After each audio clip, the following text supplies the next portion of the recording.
your SURF program or perhaps attend one of your SURF programs. Let's thank again all our lightning talk speakers. I think they did an amazing job.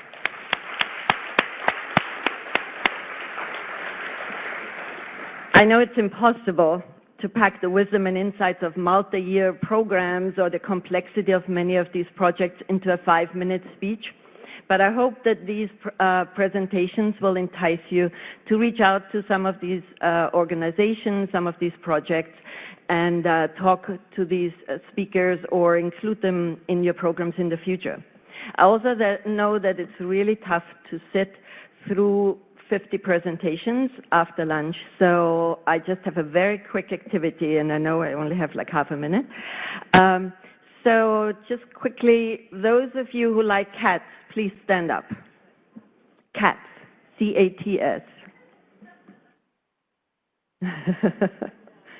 All right, you can sit down again. Everybody who likes dogs, please stand up. Oh, wow. Okay, I think I hear some hissing and growling somewhere around here. You can sit down again. Now, if you have heard about positive youth development, please stand up. I hope that gets everybody out of their chair. All right, you can sit down again. And now, if you've read the Positive Youth Development Toolkit or have used any positive youth development measurements ever, please stand up. Great, great. We like that. And then one last thing, if you think that positive youth development should be included in every youth program, please stand up and go, woohoo! All right. Now back to the serious work. So after we have listened to a lot of new and innovative ideas today, and over the last year, I think you all have heard a lot about what we know in positive youth development. It's also important to know what we don't know. And so the next session will take us through the new learning agenda that will address some of those questions. And the learning agenda was developed by YouthPower Learning in cooperation with so many of you here in the room. Cassandra Jesse, our project director, will lead us through this session. She has over 20 years of experience in M&E and project management and experience in Africa and long resume. So she has also led co-led the systematic review for positive youth development, and that's been at the basis of this new learning agenda. So Cassandra?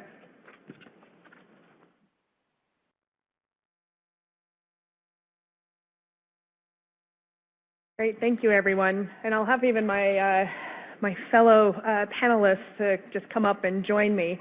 Although we're going to start with a bit of a presentation, and I'll introduce the learning agenda. Then we'll have some discussion with some colleagues. We'll get to have some time to have an activity, and we'll end with sort of a quick wrap-up of next steps. So I'll let you guys come on up for a moment, just so we can transition quickly during the process. So we're kind of doing a 4-in-1 during this session, so we'll keep you alive. And I'm excited because we've had a couple announcements today, but to me, one of our big announcements really is around the launch of this learning agenda for positive youth development, and it's focused on low and middle income countries. And this learning agenda aims to advance the field of positive youth development with a particular focus in low and middle income countries. It builds on the work that we have done to understand what we know about PYD and its applications, and it pushes us forward to understand what works, where, and for whom. So the learning agenda is a global one, and while it was developed by my team in YouthPower Learning with the USAID funding, the agenda is bigger than us, and it is meant for all of us that are working with youth in low and middle income countries. And this includes those that are funding, those that are designing programs, implementing programs, and evaluating them. So who here has ever used a learning agenda before? Can you raise your hands? Who's interacted with one? All right, so a good number of you. So few of you will need my definition around what it actually is. But just quick grounding, broad set of questions directly related to the work in our case, the youth development community, when answered will enable us to work more effectively and efficiently, especially when we're thinking on the evaluation, evidence, and decision-making side of our work. So in this learning agenda, we provide guidance on how to address evidence gaps with both guiding questions and ideas about how you can contribute to this agenda. And finally, sort of true to our network, we are creating spaces for sharing resources and knowledge, as well as fostering opportunities for collaboration around the learning agenda. I think some of you may have seen this graphic before from the USAID Learning Lab outlining the typical journey for a learning agenda, and we did undertake a similar one. But I would say our work started in number 2, where we were curating the existing research. We set out and we were tasked to understand about what works in PYD. But that said, even though we started with number 2, our work began with strongly grounded in step number 1 in the engagement of stakeholders. We worked with a lot of you and a lot of others around the world to determine what's the definition of positive youth development, identify key areas for our research, and in our journey for looking for indicators. So we came up with 2 very big reports. There were a couple copies outside. I think they've all disappeared. But we have the original task, which was to write a systematic review of positive youth development in low and middle income countries and really try to understand what the evidence says about their effectiveness and what works. We used the recommendations outlined in this report as steps for this learning agenda. So they sort of served as the foundation for sort of the key themes and priority areas. While conducting the systematic review, we also developed this PYD Measurement Toolkit to think about how do we measure PYD and providing guidance on how to design and measure PYD programs. During its development, we recognized gaps in positive youth development measurement, and I am excited that so many of you stood up to say you are either measuring PYD or you've been using this toolkit, because it is a key resource for us in being able to answer the questions outlined in the learning agenda. So once we launched these resources, we recognized there was a need to prioritize the next steps. We went back to that step 1 and really ground truth the key PYD areas and themes, as we called them, and we moved forward to step 3 to formulate and prioritize questions. And this really was an iterative process going back and forth and using step number 2 in the middle as a grounding point for us. We conducted consultations with key leaders in positive youth development. We gathered additional input from stakeholders like yourself. At this meeting last year, we gathered input from youth stakeholders. We discussed with the Global Youth Economic Opportunity Summit participants. We reached out during the American Evaluation Association to the IAAH, and we used opportunities where there were youth advocates together to talk through what are the different themes, where do you see priorities, what are the types of questions that would advance our work. So then in conjunction with key leaders and with USAID's Youth Corps, we drafted an initial set of questions. We received some important input through surveys with USAID missions and the YouthPower communities of practice. And we even held a day-long consultation with many of you here in this room to prioritize these questions. So part of what I want to say is a lot of you were involved, and it was a really critical part to getting to where we are today. And this discussion is really to help us figure out how do we move forward as a field and thinking about our own ways to contribute to this learning agenda. So we've developed 5 themes. These themes are understanding how PYD programs achieve positive impact in low and middle income countries, and this is really focused on the how. We had called it mechanisms at one point, and that didn't go over well, but we are getting at how we do this. Thinking about the cross-sectoral impact of PYD programs, not just single sector focus, but recognizing it cuts across. The measurement of PYD constructs and knowing we need to focus around the measurement of PYD, not just the sectoral outcomes that we often focus on in our programs. Thinking about PYD for vulnerable and marginalized populations, and then youth engagement in PYD programs. Under each of these themes, we've developed 2 questions and several illustrative sub-questions. We've intentionally left them broad. You're not going to see very specific sectors against these, although we believe that there is a sectoral overlay that could happen to make sure that this is a lens that feeds back into your verticals or your silos, as sometimes we might experience them, but recognize that the sectors are in here. So I'm going to quickly run through each of these themes so you just have a better sense of what these actually mean. So the first one, understanding how PYD programs achieve their impact. It is the how. One of the things that we saw in the systematic review is that programs didn't self-identify as PYD, and they didn't consistently measure those PYD outcomes. So many of you have heard me say, use the expression, call a spade and call the PYD program a PYD program. I am thrilled that so many of the lightning talks reference PYD. So many of you in your discussions have actually used that terminology. That alone is going to help us continue to be able to gather the evidence in this space. Although PYD programs have been implemented and tested in low and middle income countries, few studies included measures or evaluations about how the effects were achieved. And it's really important to determine, did they achieve these results through the PYD mechanisms by increasing skills, by improving those assets, by amplifying and empowering young people and leveraging their agency through their contribution? What changes in the enabling environment? Basically, trying to get to that how question. Research on successful programs achieve their goals, understanding how they achieve their goals, can help us as program developers understand the complex set of PYD program targets that have been demonstrated to be effective in similar environments and how we can translate them into different environments. So thinking about the conflict versus non-conflict. And so the 2 questions that we have is sort of the 2 overarching ones. Do PYD programs in low and middle income countries achieve their longer term or sectoral outcomes by affecting PYD outcomes? So some of the sub-questions that we've outlined include, do PYD programs impact their intended PYD outcomes? Are changes in PYD outcomes linked to improved longer-term sectoral outcomes for program beneficiaries?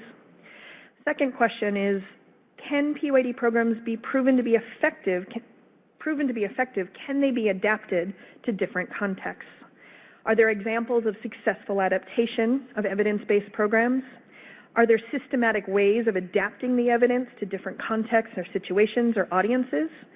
And what are the most cost-effective ways, now, that's an important one, to adapt programs to specific conditions in different low and middle income countries? Our second theme, the cross-sectoral impacts of PYD programs, really comes from how evaluations in the systematic review were largely not rigorously evaluated. Only 18% of them were what we would call high-quality, rigorous impact evaluations. And they were usually only in one sector, and it really did limit the knowledge that we have about PYD's effectiveness in other sectors. Less was known about the short and long-term effects of PYD programming due to the lack of that rigorous studies. And most evaluations focused on a very much of a single sector-specific outcome, HIV, sexual reproductive health, workforce, rather than looking across multiple sectors. And PYD is a holistic approach, and it has the potential to have a positive impact on a broad range of outcomes and with benefits that can last a lifetime. However, more research really is needed to understand those short and long-term effects of PYD on multiple outcomes in low and middle income countries. So our first question is really around, do PYD programs have a significant positive effect on outcomes in positive sectors? We sort of resoundingly feel like that answer is yes, and we have a lot of evidence that point in that direction. It's more limited than we wish. So what are the barriers and opportunities to achieving cross-sectoral outcomes? How can we apply lessons learned in one sector to another sector? And can PYD strategies reduce costs and increase benefits by having an impact on outcomes across multiple sectors? And then thinking of the second question, what are the best ways to design and implement a PYD program with cross-sectoral outcomes in low and middle income countries? Do programs with more PYD features have an impact across more sectors? We don't know. Do PYD programs which build general life skills have an impact across more sectors than programs that are focused primarily on very specific skills, like using a condom or job training? So that's that second theme. Our third theme is really important in thinking about the measurement of PYD constructs. And one of the things that we saw in the systematic review is that most programs did not use validated tools of PYD constructs as indicators of their program impacts. And it really is important to measure this because it's the intermediary linkage between the sector-specific outcomes and our understanding about how it could apply in different sectors. Using valid and reliable tools of PYD constructs will provide essential data on how PYD approaches work to impact outcomes in low and middle income countries. Most existing tools assess constructs at the individual level, and we really need to be developing tools that are both valid and reliable measures that capture changes in policy, practices, impacts, and that indicate that youth are in a more enabling environment and that the agencies and systems and other organizations have greater capacity to provide PYD programs. So the two key questions outlined here are, one, processes or strategies are critical adaptation of reliable and valid PYD tools in different contexts. How do we determine whether or not a measure found to be reliable in one context is actually appropriate for another context? What are the costs and benefits of adapting a tool versus developing a new tool for the new context? And the second question, how do we best measure the implementation of PYD approaches at the program, system, or agency level? What measures exist to evaluate the extent to which a program is PYD or not? Can we evaluate the impact of efforts to increase the capacity of a system or agency to implement PYD programs or policies? PYD for for vulnerable or marginalized populations is our fourth theme. The systematic review found a major gap in programming focused on vulnerable and marginalized populations. We saw very little that was actually focused or targeted to the LGBTI, to youth who inject drugs, to the many marginalized hats that potentially people are wearing. So can PYD programs be designed to be applicable to all youth, also known as universal programs, or do they need to be tailored so that they're applicable to particular subgroups? And more evidence is really needed about whether universal or tailored programs are more appropriate, and in what context is that more appropriate. So the key questions, what are the barriers or facilitators for including vulnerable and marginalized populations in universal and PYD programs? So how effective are these for serving these different populations? And then the second one is really around the tailoring of programs. How effective are tailored PYD programs at serving the needs of vulnerable or marginalized populations? Our fifth theme, and our final one, is youth engagement in PYD programs. About half of the programs identified in the systematic review explicitly targeted youth engagement or leadership as an outcome. We know anecdotally we believe in youth engagement, but we just have less evidence that it works and for how and in what ways and what kind of impact does it have. So we have two key questions here. One is around what strategies are effective in enabling meaningful youth engagement. So how do we distinguish from leadership, from participation? What are effective strategies for preparing adults to share power with young people? Thinking about building up leadership through developmental phases, and so multiple sub-questions. And then what are the best ways to measure and evaluate the impact of various levels of youth engagement on intended PYD indicators and program outcomes? Are programs with high levels of youth engagement or specific types of youth engagement more effective than others? And do youth who engage in PYD programs in depth or in specific ways get more benefit from the programs? And there's a few other questions. So this learning agenda was designed to be a first of many steps towards better understanding when and how PYD programs work. We acknowledge there are different questions that could be asked and that could be addressed. But this learning agenda is just one effort to collectively guide our work over the next 3 or so years. So you will find in your folders a long document with the full agenda, and on your tables you'll find a short handout to be able to read a bit more. In this very long handout, we offer examples about how you as the youth development stakeholders can contribute to answering questions in the learning agenda. And recognizing that you can choose to engage at various points in the program or project life cycle. We have examples organized by different categories, whether you're in the design phase or data collection phase or thinking about analysis, or how you're going to amplify your work. I do want to emphasize that to take these learnings to scale or to have a larger impact, we need to be working with youth and their communities across context to determine what works for them and for whom. This is an unfunded learning agenda in that we as the developers are not specifically tasked to doing the research and answer these questions. Rather, our role is to be the curator and amplifier of learning that comes from the broader youth development community. And that means you in this room. So we get to harness the great work that you guys are doing and be able to make it become a focus and a learning that we can all build from. So it's our hope that you as the community of practitioners, researchers, and funders interested in PYD will take a role in bringing this agenda to life, contributing your findings to help answer these important questions. And ultimately, this learning can lead to an evidence-based program that provides meaningful improvements in the lives of the young people we support. So with that, and to get us thinking about the ways that we can contribute, I'd like to ask my colleague Jacinta Kapungu, who is the Senior Gender and Youth Specialist on our project and from the International Center for Research on Women, as one of the key contributors in the development of this learning agenda. And she's going to moderate a discussion with 3 people, a researcher, an implementer, and a funder that we collectively believe represent each of you in this room. Jacinta, it's all you. Hello, everyone.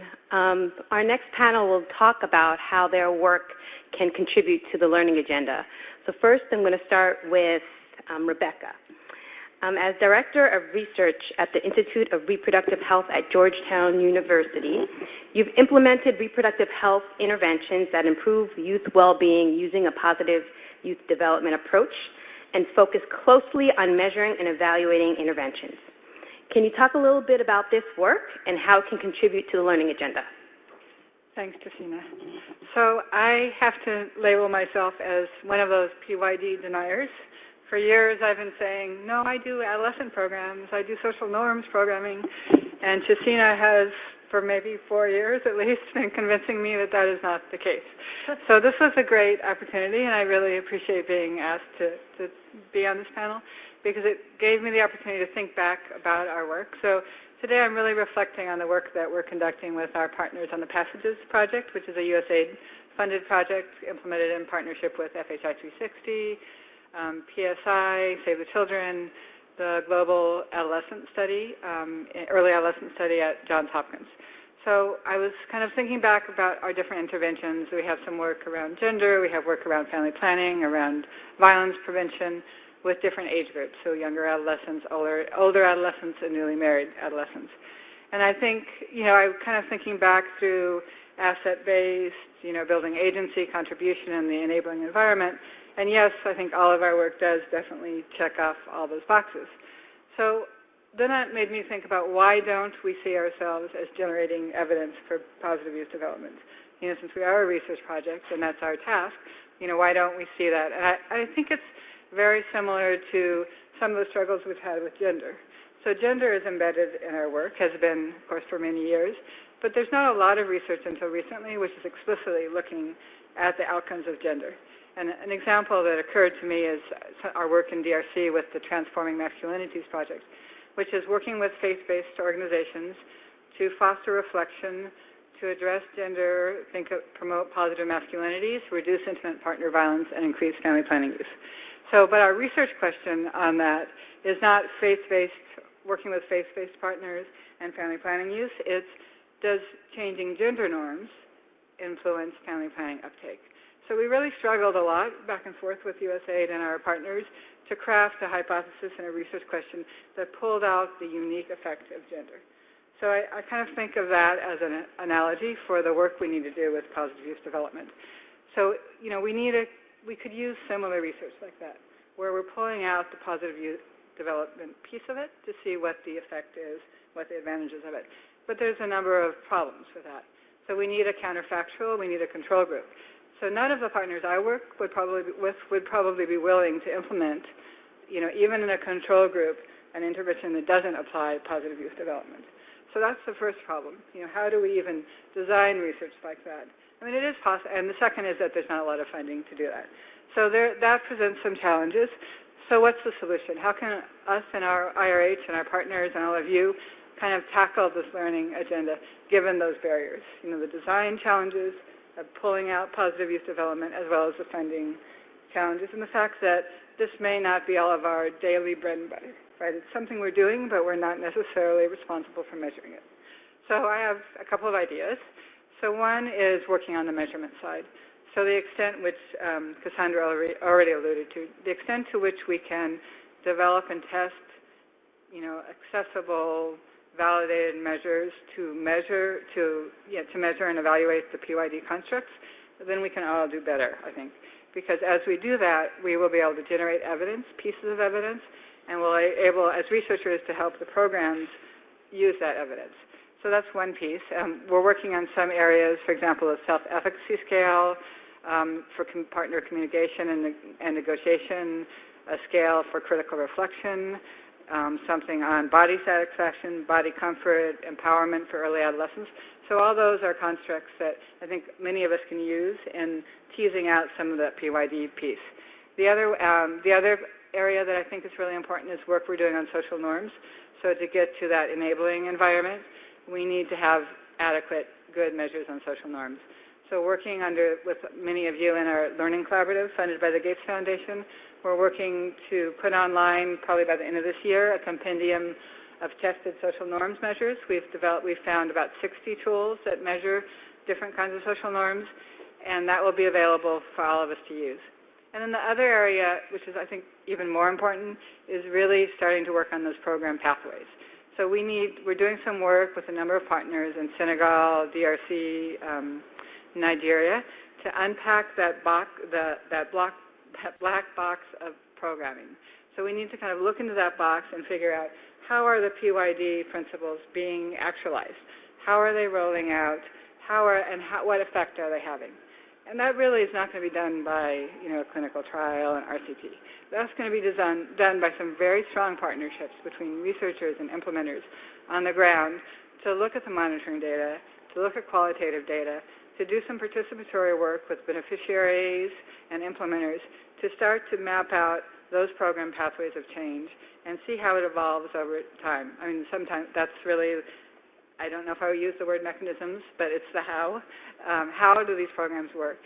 And that work will help us do a few things. It will help us identify opportunities for research. We've, some work with the husband school in Niger. We figured out they're missing evidence on one piece of this. So let's help them develop that evidence. So we can we can identify opportunities for targeted research. We can build evidence, and we can also kind of get the information we need to guide adaptation and scale up to test these interventions in new contexts to see if they can hold true to those pieces that are transformative. Thank you, Rebecca. And I think you make some good points about first you have to identify that it is a PYD program, and we've gotten that from the various countries that we've been to, and then determine what those components are. Kristen, as a program implementer and as project director for YouthPower Action and director of the Youth and Learning Practice at FHI 360, your work has focused on implementation of youth-focused programs. Tell us a little about this work and what elements you see more salient into contributing to the learning agenda. Thank you, Trisina. When I was first asked to be on this panel, it took me a moment to realize we're really already on this path to the PYD Learning Agenda. We've actually done a lot of things that are contributing to this agenda. One of the very first things we did in YouthPower Action was to work with YouthPower Learning and to come up with a PYD framework. So when we were developing PYD training program for USID, we needed to come up with what is our framework, what are we talking about, which is how we got to domains and features. The next things we did was try to help look at the whole area of soft skills and that critical category of assets to first identify which skills are most important to which outcomes. So we've got skills to outcomes. Then out of that, we wanted to look at, are there certain skills that are common across youth programs? And so we identified 3 skill sets that are important across different youth cross-sectoral outcomes, so we can create greater consistency of the skills that we're targeting.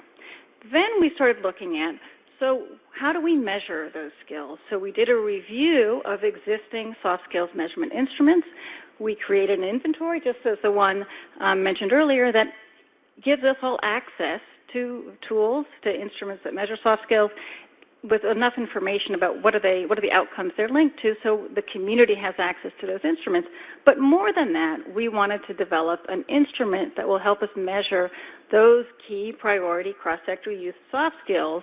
And we have developed an instrument that addressed many of the challenges that we found in our research, and we're currently piloting a tool that measures those key priority soft skills, cross-sectoral soft skills, that we're piloting in Guatemala and in Uganda. And later this year we'll be able to share that tool. And our hope is that that tool can be used across programs. The instrument measures change over time. So we would have a validated PYD measurement tool that can create consistency of use across context and youth segments. The next things we did on the question relating to the impact of cross-sectoral programs is we carried out research. We wanted to look at integrated programs. So we did an assessment of programs that integrated sexual and reproductive health and workforce development. And one of the great things that we found when we looked at effective programs is that one of the common features were PYD features. And out of that we created a theory of change around what made for effective integrated SRH and workforce programs. And now we're going to go one step further and to compare, do programs that have that theory of change with those PYD elements that are integrated, how do they compare against a single sector workforce development program? So we're carrying out an impact evaluation of a program that Save the Children is implementing in Bangladesh, and we do both an impact evaluation and a process evaluation, which will help us get at those key questions. How is this change happening? Which program elements are impacting youth, and how do youth experience them then differently? And we're also looking at kind of the cost analysis. What are these different, the integrated program costs compared to the regular program? So that's what we've been doing under YouthPower Action. Under our work under Strengthening Civil Society, we're developing a tool that will be a youth programming self-assessment tool to help youth-serving organizations understand how well they're implementing positive youth development, and we're building on that PYD framework. So the tool provides indicators and a rubric to help organizations to think about how well they do youth engagement, for example. So if we were doing a program working with a number of different youth-serving organizations, we could look at, do organizations that are doing higher levels of youth engagement, do they have better youth engagement outcomes? And so that will help us get at that question under Theme 5 around youth engagement. I want to talk a little bit about why this learning agenda is so important. And us on the implementation side use the evidence as we design programs. We did a program in Uganda to create a girls mentoring program, and we all knew mentoring is an important asset, an important program, a good PYD feature relating to healthy relationships and helping young people access positive adult role models. But we then we did a very evidence-based, we carried out a literature review, we looked at some PYD elements and designed a program, a holistic program, cross-sectoral program, that is now coming up. We found some important outcomes in terms of behavior and change and knowledge, and you can hear more about at one of our roundtables on girls mentoring. And we also found that we used tools. We were doing a large program working with orphan and vulnerable children in Mozambique, and we had to take this large program and within a year's time put a really strong adolescent lens on it. So we took the development assets profile, a validated tool, and said, let's look at how we can take this program and implement things according to those different asset pieces. It really does help inform programming. So I think for those of us on the implementation, on the action side, this is really, really important to our work. This is not just a measurement question. This is really about action. Thank you, Kirsten. Marianne, as a Civil Society and Media Division Chief in USAID's Center of Excellence on Democracy, Human Rights, and Governance, you have a long history of working on youth issues within USAID and previously serving as the agency's interim youth coordinator. The USAID Democracy, Human Rights, and Governance Learning Agenda is a set of 12 questions, research questions, in priority development areas for which the DRG Center intends to organize and disseminate existing data, generate new evidence. So you have experience with the Learning Agenda. So can you tell us a little bit about this work? Sure. And just to say, to start with, I want to commend Making Sense and YouthPower generally for this work on the Learning Agenda. And not only that it's a collective effort, because clearly the gorilla in the room is the fact that there's not a lot of money for evaluation, right? And so that's why we all have to work together on this. And I think the DRG, the Democracy, Human Rights, and Governance Learning Agenda experience has some lessons that might be useful with regard to the PYD experience. So the Democracy, Human Rights, and Governance Center, and the Learning Division in particular, and the broader center has done an incredible amount of work to kind of address the challenges within the DRG, that's our acronym, space in terms of lack of evidence or limited evidence. And that included developing a learning agenda, which had initially the 12 questions that were developed through intensive engagement with the sector. And from that, they then did literature reviews for the different questions to see what existing evidence there was. And if there was limited evidence, they did some synthesizing in some cases of case studies across those questions and tried to answer the questions. And they found that they did develop a fair amount of good evidence in that regard, but that there were a lot of gaps. And a lot of times the literature reviews didn't show patterns emerging, or sometimes there simply wasn't evidence. And so as the Learning Division in our center started to think about what to do next, they decided to kind of take a more slightly different approach going forward. They'll continue some of the in-depth evidence generation. So for example, looking at multi-site impact evaluations and rolling those up across sites. But they're also wanting to take a focus that was more programmatic and utilization focused. So my colleague, I am not an evaluation expert or anything, but my colleague who's leading this was saying, if you simply can't find something scientific or you have limitations in that space, you might as well ensure that your evidence gathering is actionable, right? And so some of the plans going forward are to, for example, on kind of the programmatic side, to do a programmatic inventory within the democracy, human rights, and governance space to better understand the nature of the programs, what we're really doing out there, and this kind of gets to understanding the PYD elements and PYD programs, and what the gaps are, and kind of starting from that perspective.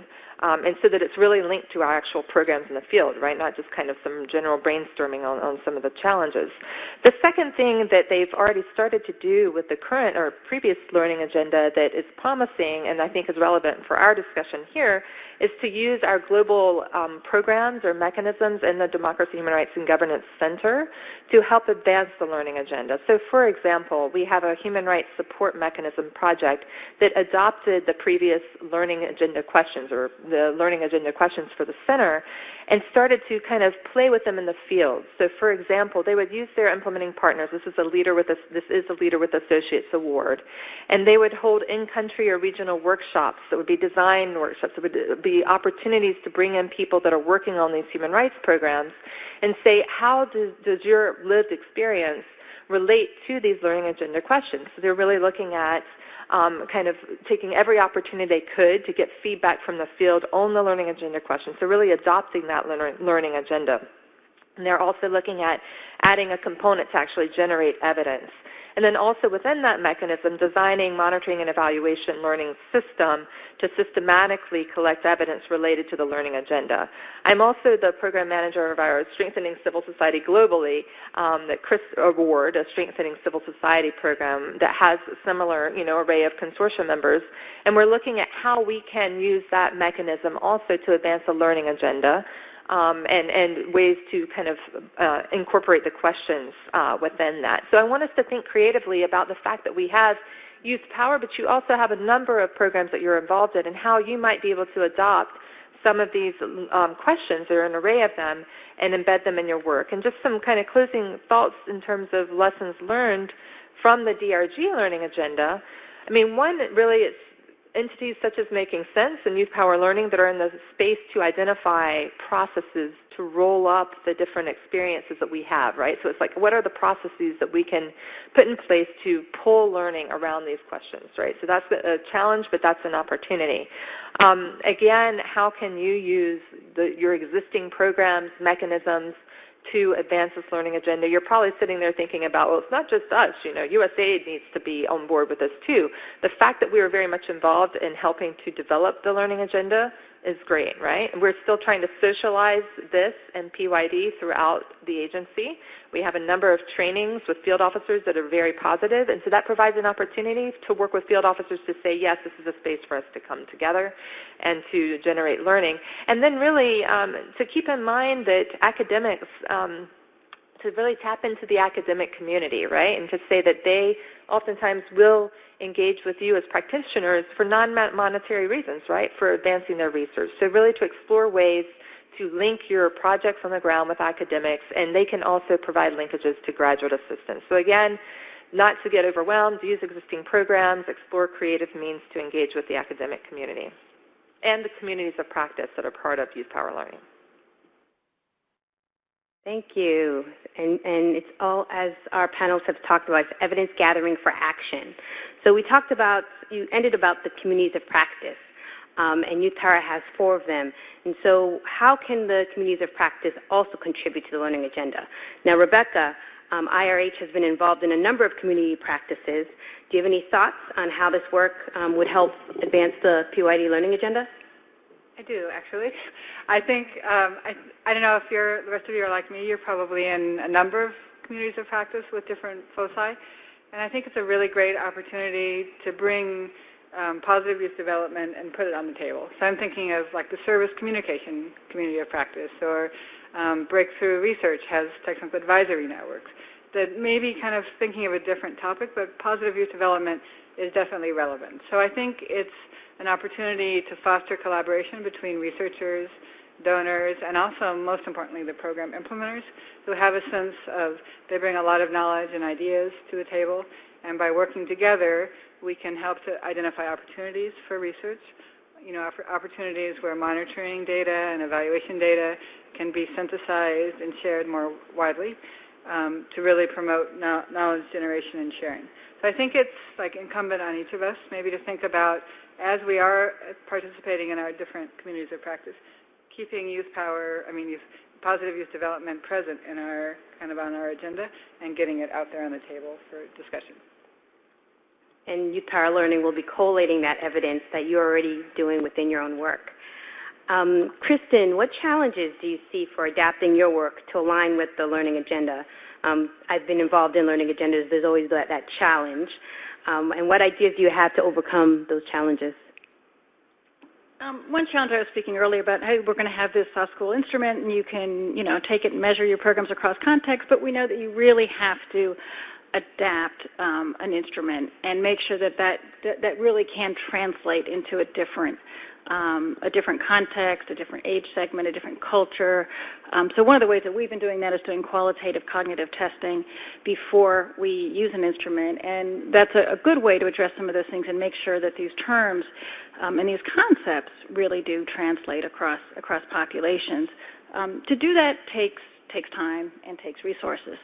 The other challenge I wanted to talk about is I brought along Mike McKibbe's favorite rubric, because one of the challenges that we have in terms of the theme number 1 about how does PYD really affect change is thinking about the complexity. We have domains, we have features, we have programs that we implement across ecosystems.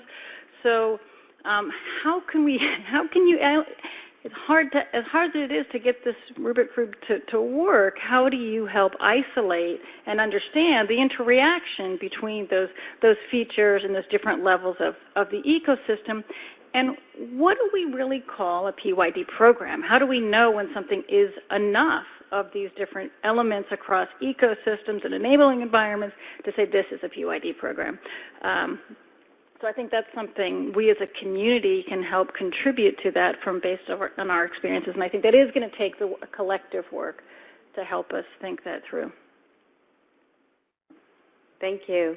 The activities within YouthPower all started with the USAID's Youth and Development Policy Goals. That's where it started.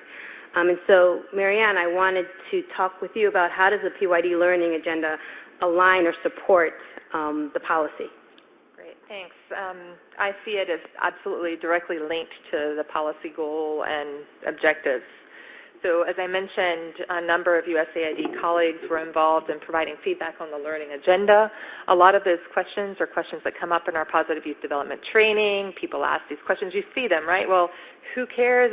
What's the impact of cross-sectoral programs, right? That's people want evidence. So I think it's directly linked to the positive youth development policy. For those of you who aren't don't have it memorized, the objectives of the policy, were to strengthen our youth programming and participation, so really strengthen our youth programs and help us mainstream youth throughout our development work, right? And so a lot of the questions that you saw that Cassandra went through are absolutely relevant for that.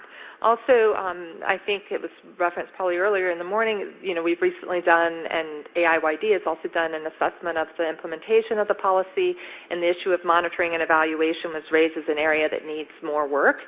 So clearly, to continue to make the case, people want to see the results, that people need and want more evidence. So that's given. And I think, again, just a number of the questions I think are absolutely relevant to USAID's work, to the assessment of the policy questions that came up in that assessment in terms of youth engagement. That was one of the gap areas as well, that we're not doing enough of that. How do we do that better?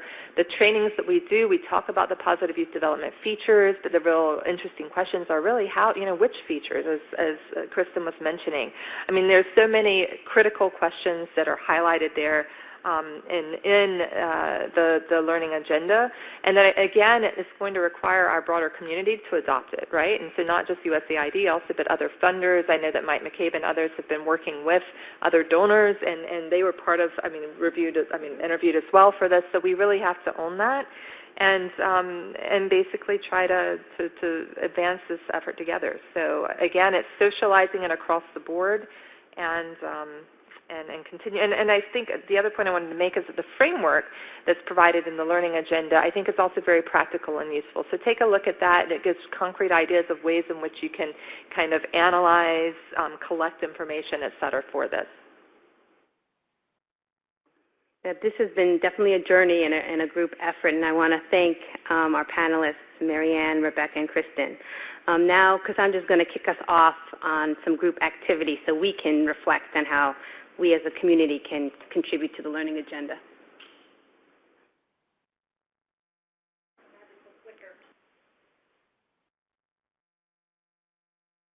All right, thank you. Marianne, Rebecca, Kristen, Jacinta, thank you so much for sharing how you see this learning agenda shaping your work and giving us some ideas about how we can contribute to it.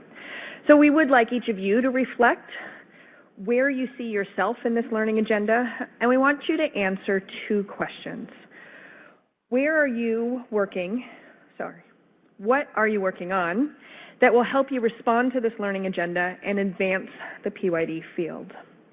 And this is really refer to something you're doing currently, something that you see coming up in the future, something you could adapt that you are that you see that's either in progress or anticipated. And then how will the learning agenda help inform your work? And so this is really trying to get some ideas about what are key areas we should focus on to help you program better, research better, and ultimately for us to better support young people.